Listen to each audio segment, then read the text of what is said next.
Good morning, students. Once again, welcome in DSS online classes. This is Siyada, and today we are going to discuss Civics Chapter 1st, the Indian Constitution. And our today's topic is fundamental rights. It's a very important topic for us, fundamental rights, मौलिक अधिकार. मौलिक अधिकार हम कहते किसको हैं? मौलिक अधिकार क्या हैं? Fundamental rights are a group of rights that have been recognized by the Supreme Court as requiring high degree of protection from government encroachment. Fundamental rights मौलिक अधिकारों का वह समूह है जो सुप्रीम कोर्ट के द्वारा रिकॉग्नाइज किया जाता है. सुप्रीम कोर्ट उसे एक पहचान देती है और मौलिक अधिकारों का जो रक्षक होता है वह सुप्रीम कोर्ट होता है. और यह अधिकार गवर्नमेंट के एनक्रोचमेंट से, गवर्नमेंट किसी तरह से लोगों के अधिकारों को छीन न ले, इसके लिए फंडामेंटल राइट्स की व्यवस्था की गई है. गवर्नमेंट उसे फंडामेंटल राइट्स को in any condition government can not take back the fundamental rights. Yes, in special situation like emergency condition, when there is a emergency in the country, in that time government can take few fundamental rights back. But normally fundamental rights cannot be violated by government. For this, fundamental rights has been arranged in the Indian Constitution. इसलिए भारतीय संविधान में लोगों को fundamental rights दिए गए हैं. Initially there were 7 fundamental rights, but right now only 6 fundamental rights are there for the Indian citizen. First, right to equality. Right to equality, समानता का अधिकार, समता का अधिकार. यह अधिकार भारतीय संविधान के आर्टिकल 14 to 18 तक है, यानी अनुच्छेद 14 से लेकर 18 तक भारतीय संविधान में समता के अधिकार का वर्णन किया गया है. Next is right to freedom, स्वतंत्रता का अधिकार. This fundamental rights is mentioned from article number 19 to 22. भारतीय संविधान के अनुच्छेद 19 से 22 तक राइट टू फ्रीडम, स्वतंत्रता के अधिकार का जिक्र है. Third is right against exploitation. Right against exploitation, शोषण के विरुद्ध अधिकार. This right is mentioned in article number 23 and 24. Article अनुच्छेद 23 और 24 में शोषण के विरुद्ध अधिकार का जिक्र किया गया है. And next one, fourth, right to freedom of religion, धार्मिक स्वतंत्रता का अधिकार. धार्मिक स्वतंत्रता का अधिकार भारतीय संविधान के अनुच्छेद 25 से 28 तक, that means Article number 25 to 28, it is mentioned in Indian Constitution, right to freedom of religion, धार्मिक स्वतंत्रता का अधिकार. Next is cultural and educational rights.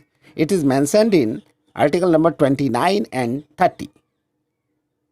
सांस्कृतिक और शैक्षणिक अधिकार, यह भारतीय संविधान के अनुच्छेद 29 और 30 में वर्णित है. And last one is right to constitutional remedies.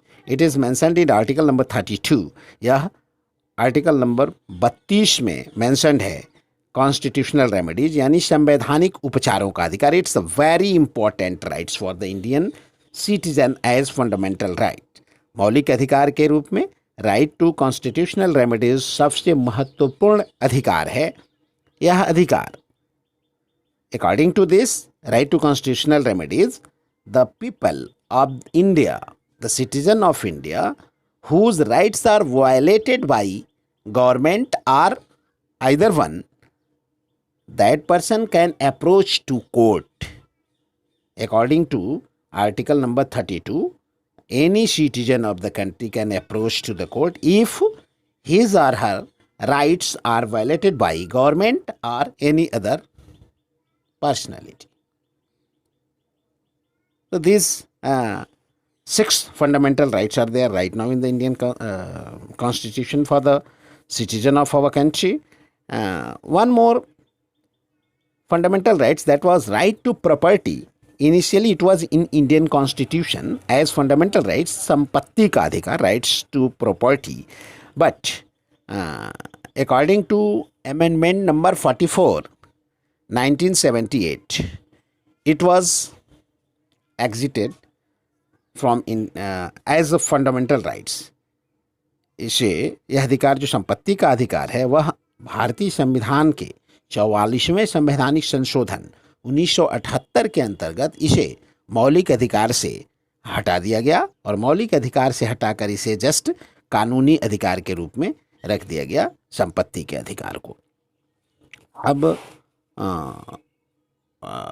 we should discuss one by one. Right to equality, right to freedom, right against exploitation, right to freedom of religion, cultural and educational rights, right to constitutional remedies. So, right to equality, all persons are equal before the law. This means that all persons shall be equal, protected by the laws of the country. It also states that no citizen can be discriminated against on the basis of their religion, caste or sex. समानता का अधिकार भारतीय संविधान देश के प्रत्येक नागरिक को संविधान के समक्ष समान रूप से देखता है. कोई भी व्यक्ति ऊंचा नीचा, बड़ा छोटा कुछ नहीं है. संविधान के दृष्टि में सारे लोग बराबर हैं और किसी भी व्यक्ति को no citizen can be discriminated against on the basis of their religion, caste और सेक्स.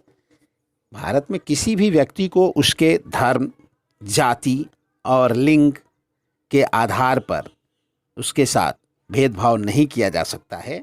यह उस व्यक्ति का फंडामेंटल राइट्स है भारतीय संविधान के अनुसार. Right to freedom, this includes the right to freedom of speech and expression. बहुत ही महत्वपूर्ण फंडामेंटल राइट्स है.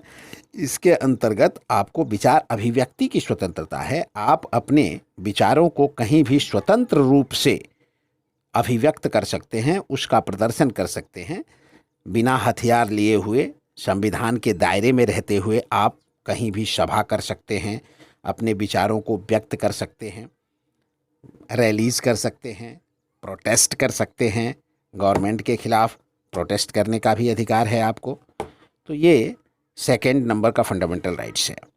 Next, right against exploitation. The constitution prohibits human trafficking, forced labour and children working under 14 years of age. शोषण के विरुद्ध अधिकार. It is fundamental rights for the Indian citizen. According to this, human trafficking, forced labour यानी जो मानव तस्करी है, human trafficking मानव तस्करी, forced labour यानी ज़बरदस्ती किसी से काम करवाना, और 14 साल से कम उम्र के बच्चों से खतरनाक जगहों पर या उनसे किसी तरह का भी काम लेना जो लेबर के अंतर्गत आता है, यह एक तरह का क्राइम है और यह प्रत्येक वैसे व्यक्ति का यह फंडामेंटल राइट्स है कि वह इसका पालन संविधान के द्वारा कराया जाता है. Next, right to freedom of speech. Religious freedom is provided to all citizens. Every person has the right to practice, profess and propagate the religion of their choice. Right to freedom of religion, धार्मिक स्वतंत्रता का अधिकार. भारत में रहने वाले प्रत्येक व्यक्ति को किसी भी तरह के धर्म को एडॉप्ट करने का राइट्स है. वह कोई भी व्यक्ति किसी भी धर्म को बिना किसी दबाव के वह स्वीकार कर सकता है या बिना किसी दबाव के वह उसे छोड़ सकता है. यह धार्मिक स्वतंत्रता का अधिकार भारतीय संविधान के द्वारा दिया गया है कि प्रत्येक व्यक्ति को यह किसी भी धर्म को प्रचारित करने का या फिर उसे अपनाने का अधिकार है, जो यदि वह उसकी इच्छा है तो. Next is cultural and educational rights. The constitution states that all minorities, religious or linguistic, can set up their own educational institution in order to preserve and develop their own culture. According to Indian Constitution, it's the fundamental rights for the citizen of India. Cultural and educational rights, संविधान के द्वारा कोई भी minorities यानी अल्पसंख्यक जिस समुदाय के लोगों की संख्या कम है या फिर धार्मिक या फिर लिंग्विस्टिक यानी भाषा बोलने वाले अगर कम हैं माइनॉरिटीज़ में हैं, तो वैसे लोगों को अपने एजुकेशनल इंस्टीट्यूशंस खोलने के अधिकार हैं कि वह अपने भाषा का, अपने कल्चर का, अपनी शिक्षा का प्रसार कर सकें.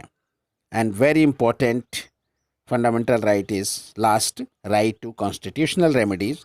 This allows citizens to move the court if they believe that any of their fundamental rights have been violated by the state.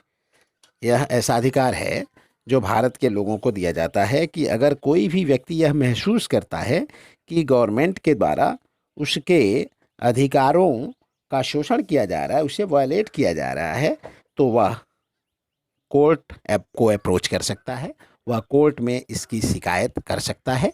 तो all citizens are free to approach to court according to right to constitutional remedies. That's all. Next topic is secularism. We will discuss in next video. Today ends. Thank you.